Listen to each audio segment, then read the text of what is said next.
Hello everyone and welcome back to Lucky Loaders 15, and he did it, Caravan of Hope. He won the Northumberland Plate. I've been going on about him for the last couple of months here on my YouTube channel and also as well on my social media platforms, explaining how well handicapped he was, and he went and proved me right today for Harry Bentley and Hugo Palmer by winning the Northumberland Plate. I thought it was a great ride by Harry.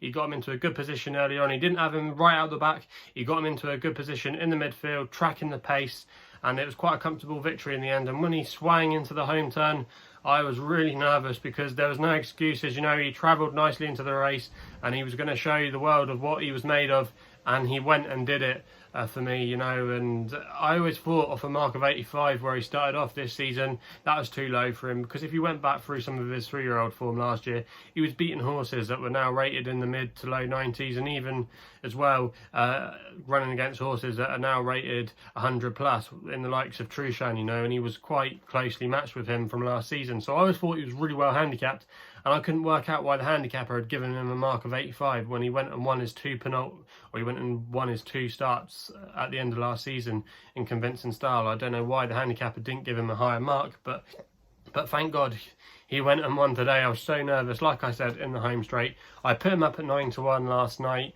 when I recorded at 5 o'clock, but he was well back straight after I put up the video. I think 8s and 7s quickly went, and then this morning I think he was still available in some places at 13-2 and 6-1, but then again the money came for him, and I think he went off 9-2 favourite in the end. But whatever price you went and got, you would have at least had a nice winner, and I hope some of you had a big bet on it.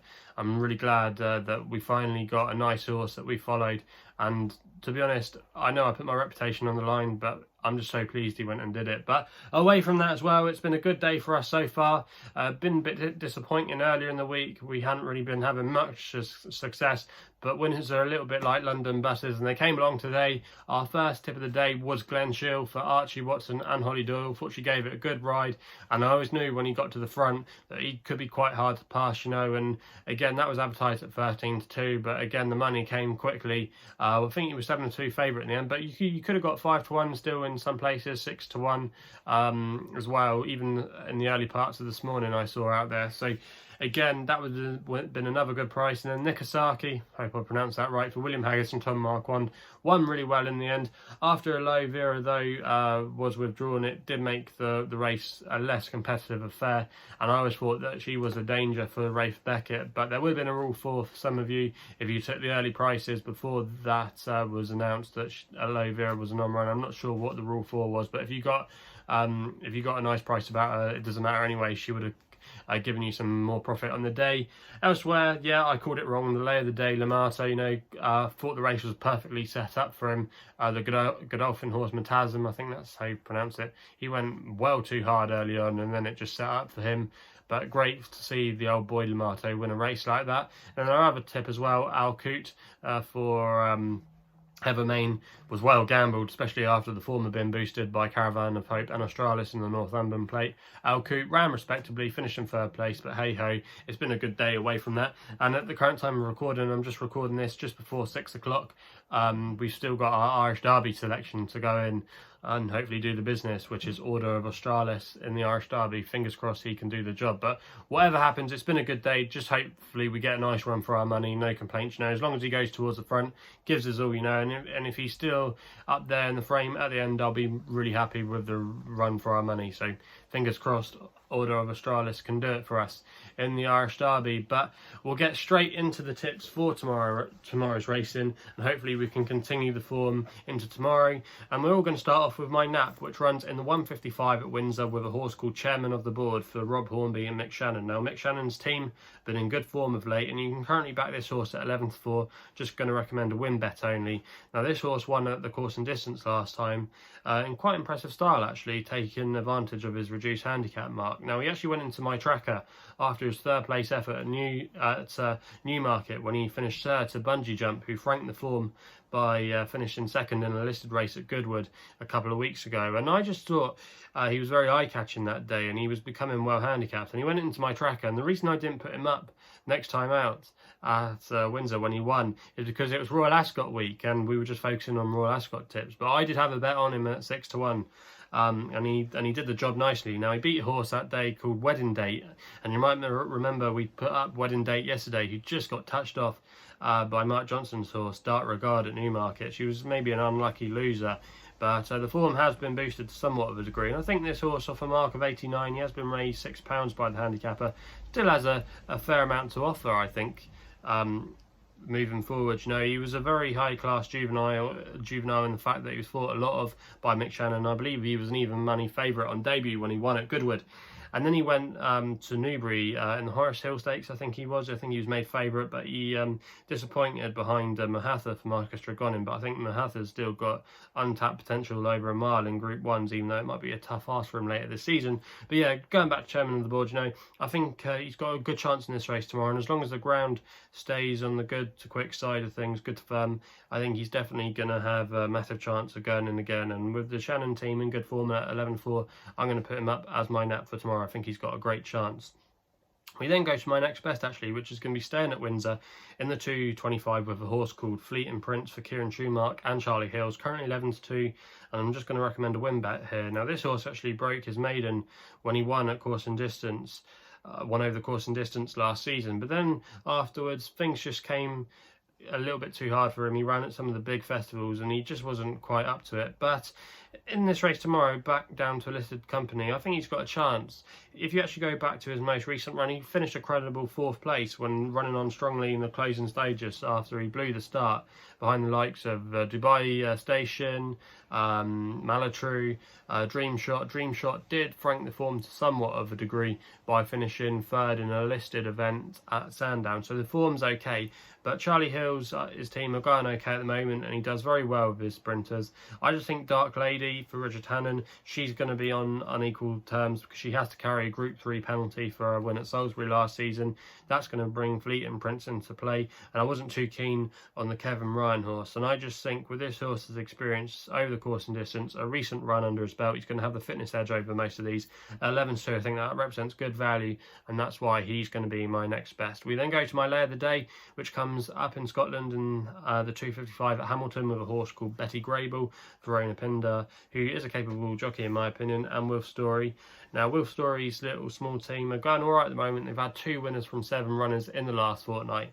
But I just think that this horse now, he's off a mark of 64, and I think that's a little bit too steep for him in the weights. There's 14 runners in this race at the moment. There wasn't any non-runners when I checked, but there could be. But yeah, it's a competitive event, I thought, on paper. And at 3-1, I was unconvinced really that he would go in again anytime soon, even though it was a nice victory at Ripon last time out. He has won on soft ground before, which again wouldn't be an issue, but I just think now he's starting to get a little bit too high in the weights, and there's some other horses in here that might have some untapped potential or are on some handy marks, and you can lay him on the Betfair exchange currently at 3.8. I think that represents a good little bit of value there for the lay bet, and I think he'll come undone tomorrow. He could go very close, but I just think Betty Grable, he could be vulnerable, and for me this horse is going to be my lay of the day. We then go back to Windsor with my extra tip in the 335 with a horse called Surf Dancer for Tom Marquand and William Haggis, obviously provided us with a winner today in Nikasaki.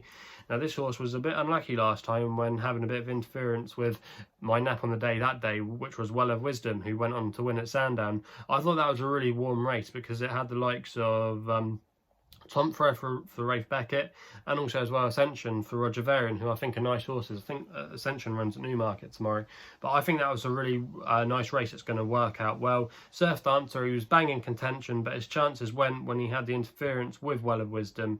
But I think in this race tomorrow, he has still quite a bit of potential, and he's definitely the one that I think is the right favourite, and I think he's got a good chance in this race tomorrow. He was quite an exciting juvenile. He racked up a couple of wins together on the all-weather. He's now rated 97, which maybe looks a little bit steep in the weights, but I think he's an improver, and I think he could still be a 100-plus horse in time. And off a mark of 97 tomorrow, I think he's got a good chance in this race.